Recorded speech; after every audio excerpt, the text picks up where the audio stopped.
Ce n'est pas Versailles ici. On a tous déjà entendu cette phrase de nos parents. À se demander, selon vous, pourquoi l'électricité coûte si cher? Est-ce à cause de la guerre en Ukraine? Parce que nous en consommons beaucoup? Ou alors parce qu'il y a des brasseurs qui sont sous pression? Ou des boulangers qui ont des problèmes croissants?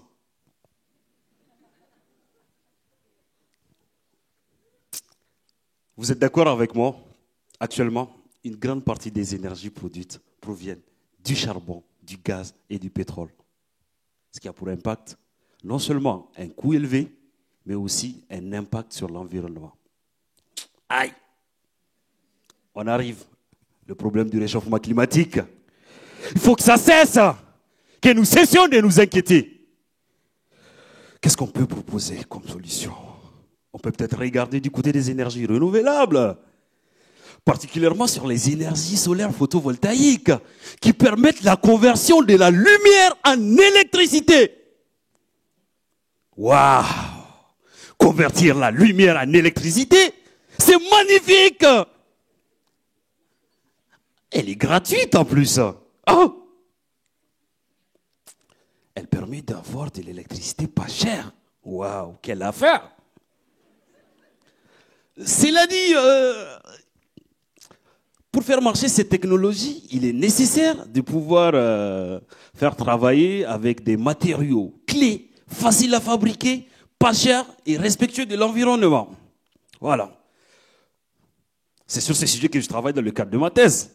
Mes recherches au laboratoire Promesse portent sur un matériau particulièrement, l'oxyde de zinc. C'est un matériau, en couche mince, il est transparent.